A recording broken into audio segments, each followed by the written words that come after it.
Greetings and salutations, my lovely little bitelings. I just had the pleasure of being able to play through some of Blade & Soul's new content called Dawn of the Lost Continent. But before I get into anything about it, I would like to point out that this is a sponsored video for those of you who get bothered by that. Also, if you'd like to download Blade & Soul and play the new Dawn of Lost Continent update, you can by following the link in the description to save you guys some time. But yeah, there you go. Now, moving on, as I did just point out, I played through the new content update. This content update allows you to visit a whole new continent called Solak. This region is where you can level up past the original level cap, which was of course 50. Now you can reach level 55. Not only that, but you do get to continue through the storyline through Act 8 of the story, to be more specific. So during my playthrough, I did manage to hit the level cap of 55 and test out the new Hongmoon abilities, and boy was it good. To start off, the new story content was absolutely amazing. I mean, to be fair, most of the story content I've played through from Blade & Soul has been good. But I mean, this was just a little bit different and still just as awesome. And we have to go to this region because we need to enter the spirit realm in order to wake up Jin So-yeon. Now, obviously, this doesn't go exactly to our plan, and before we can even start our journey, we managed to fall off of our ship like an absolute noob. I mean, that's typical for me, as I can't even avoid falling off something even in a goddamn cutscene. Now, while we're traveling around Solak, we get to see new and familiar characters, which was surprising for me, to be honest, because I didn't expect to see these characters anywhere, not even in Solak.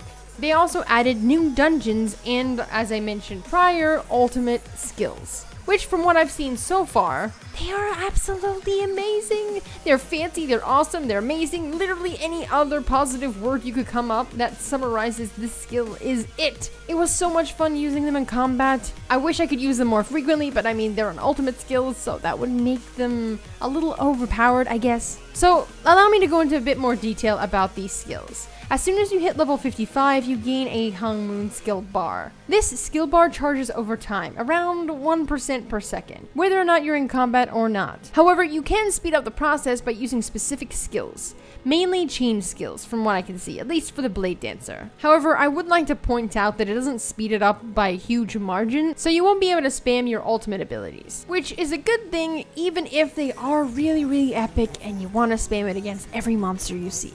Moving on to the dungeons, they added a bunch of new ones into the game. Now, I haven't been able to check out each one of these dungeons in depth yet, but the dungeons that you guys can look forward to conquering are Outlaw Island, Hollow's Heart, Starstone Mines, and Snowjade Fortress. What I can say is that if these dungeons are anything like the monsters found around the new continent, then they'll be very hard. I mean, the monsters in that region are tough to beat. Definitely no pushovers. Lastly, I would like to point out that they did add a new city called Valindria, which is, whew, it is fancy. It's filled with only the Yoon, which is good in its own right for obvious reasons. But besides that, it also reminds me of the city called Sanctum from Ion, which makes me love the city even more.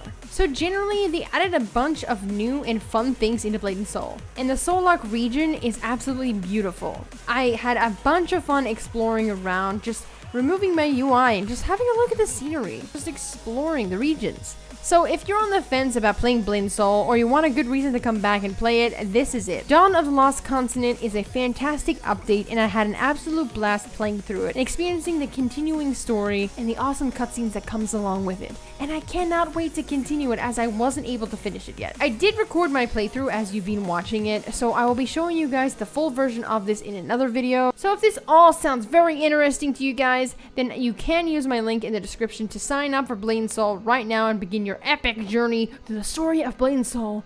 And boy, is it a bumpy and emotional ride. You might need a tissue. We fell out of love like shooting stars came crashing down, and we're building back up again now. I see your heart, see your mind, see